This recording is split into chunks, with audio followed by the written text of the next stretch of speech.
family stayed down with me.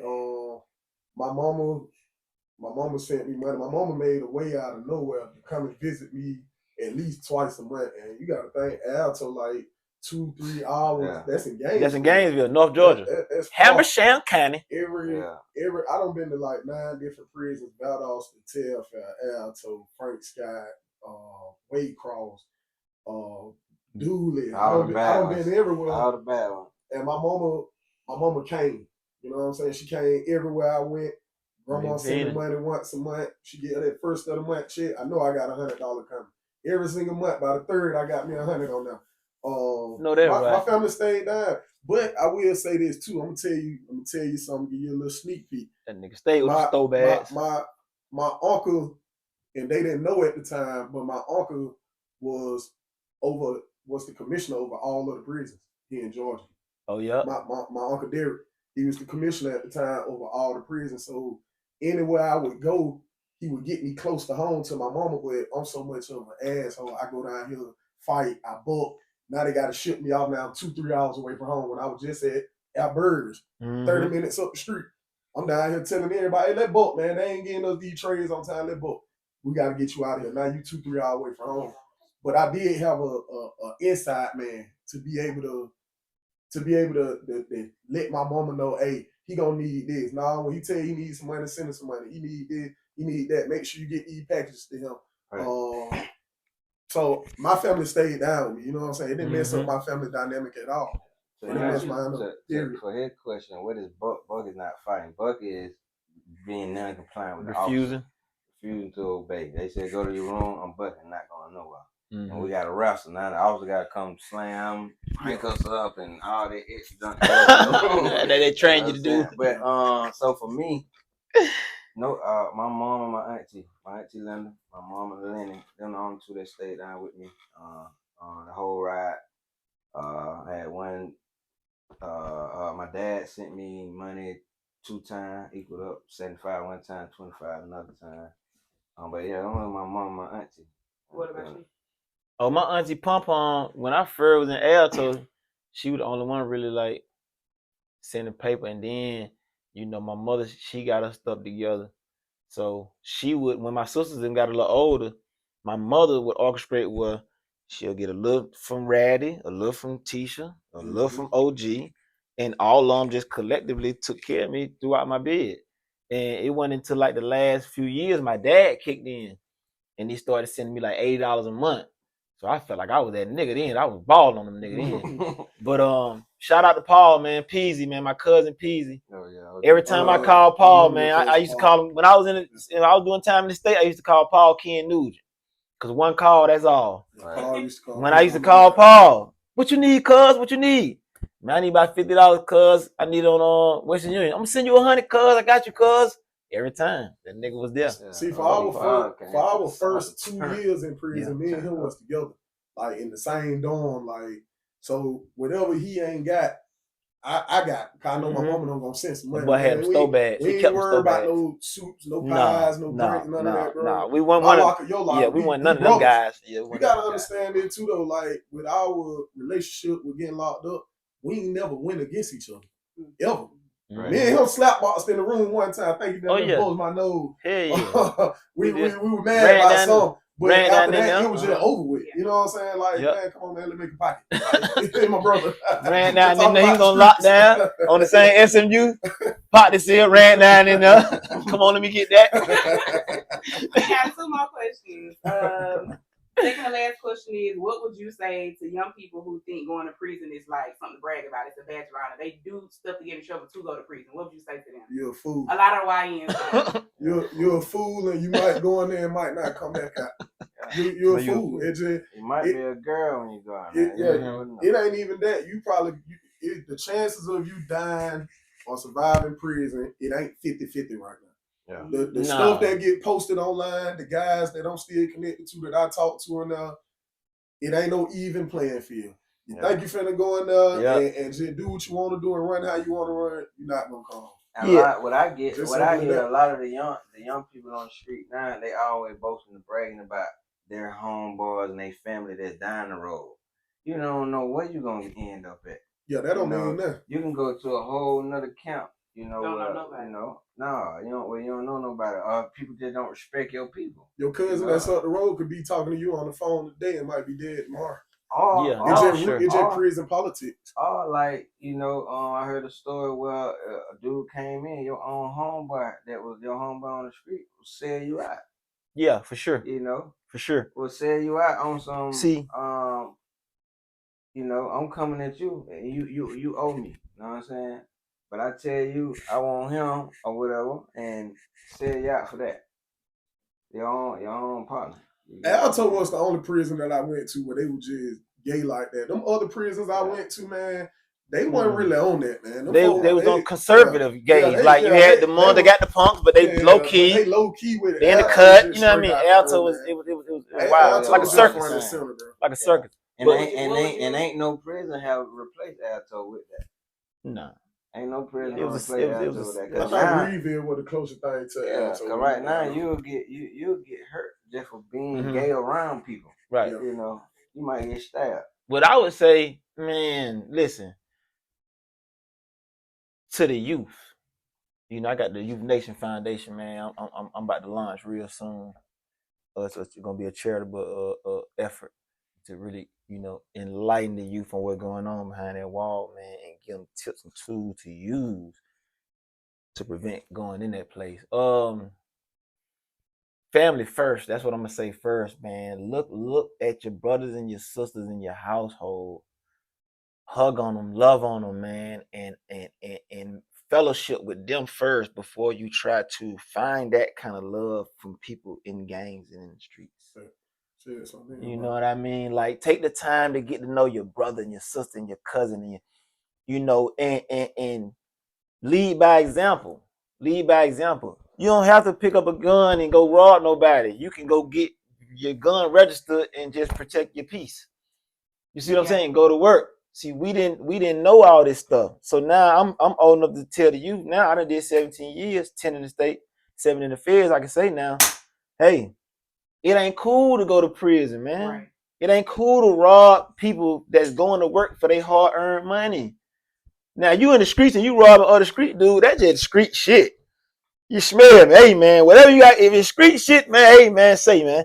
But I'm talking about the legitimate side. I did so much in the street already, and I failed at I ain't gonna say I failed at life. I failed at the street shit because I kept going to prison. So now I'm putting all that energy into positivity, something legit, and I'm propelling at a high rate. And I just want to tell the youth, man, you can do it. Don't give up. Keep your faith. You know, keep your family. Keep God first. And say no, man. Say no to what? Drugs. Say no to what? The guns, the violence, man, and all the stuff that look cool. You can rap about it. You can go to parties, have fun. You can do all that, but you ain't got to be acting out that like you on GTA or Call of Duty, man. Prison ain't no badge of honor. Not at all. That's the first thing you need to understand. That just means that you failing in the streets. If you keep getting locked up, you keep getting booked every time you commit a crime, you need to try something different because you do not know what you're doing. That's just point blank period. Like, why I'm gonna keep robbing somebody, and every time I rob somebody, they give me 10 years. Every time I gotta go sit down for 10 years, I get out rob somebody, I got another 10 years. Now I got another 10 years. So now we gotta say some shit like you failing in the street. My name's such, and I survived Alto. And go down the line like that. Come on, I get y'all to this last question. What we doing? He said y'all gonna say my name. My name is XYZ, and I survived Alto. Man, my name be Rich, man. Brandon Lucas for the ones who locked up with me, man. I survived Alto, but it is what it is, man. Life's better now. Life's great right now, man. Alto made me a gladiator, made me a man. Yeah. What's up? This is OG, bro Mike. OG stand for Obey God. Michael Barron, everybody in Alto call me Mike, Matt Time, whatever. I survived Alto. Peter Weestraw, the devil's son-in-law. That's what they call me, Pew, when I was young. To Straw, Don Straw, aka 17 Yoda. Yoda stand for you only die alive. So live. Prince Montero. And I survived Alto. Big stamp on that. Our Fact. last question is: being inside and incarcerated and seeing the inside, what is one thing that you would change about the prison system? Oh man. Say that one more time. We gotta make this short and Being an sweet. incarcerated individual, somebody that lived on the inside, what is one thing that you would change about the prison system? For me, I would reduce the sentences that's given to youth Offenders. that's the penalty of things that's not major. Like for instance, you go out, you rob somebody. That is it. You rob somebody, you get $10 from the robbery, but you spent 10 years of your life in prison. I feel like we can be rehabilitated at a lesser time given. Now it don't take 10 years because even that you do 10 years and come back the same way. So it's not the time that's changing anybody. Or worse. Yeah. Mm-hmm. So Yeah, I think the system need to change in that effort.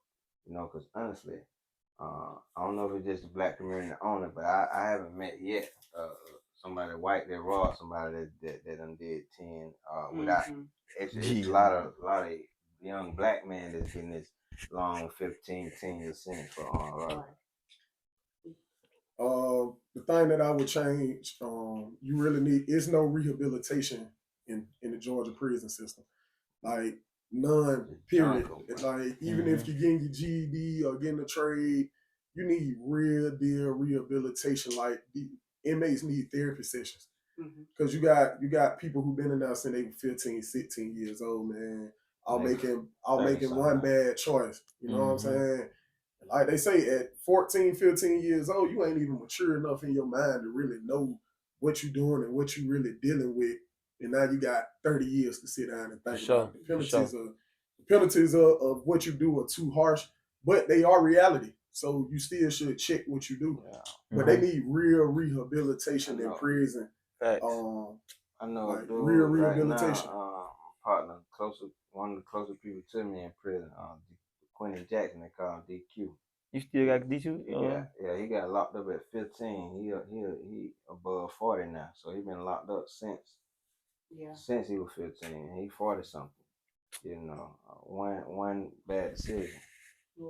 For me, what would I change for system? Prison system would have to go for my lifers. You know, I would want to see a lot of my lifers, like their cases being brought, you know what I'm saying, in front of the parole boards, the life without paroles, and if they aren't coming home or don't have the ability to come home because they got so harsh of a sentence that they at least allow these guys conjugal visits all over the United States of America. Because you got to understand, like, come on, God don't say you got to take away from a man's family. You know what I'm saying? Like, a man can still plant seeds and grow. You know what I'm saying? And be fruitful. That's what I change. So for anybody that is watching this that may want to follow y'all or reach out to y'all, have a question, or somebody else say, hey, I would love to have them over here on this podcast or whatever, where can they find y'all at? You can catch me on Instagram. I ain't got all the other social medias. I don't do Facebook, Snapchat, none of that. I'm on Instagram at @playyoulate_300. I'm on IG at OGBRUHMIKE, OG Bro Mike. You can email me at IRDKOM@gmail.com. That's Director King Outreach Ministries. And you can follow me online. I got a website, linktree.com/IREPDAKING, Director King. Download my book for free, read it, spread the word. You can invite me out through that site.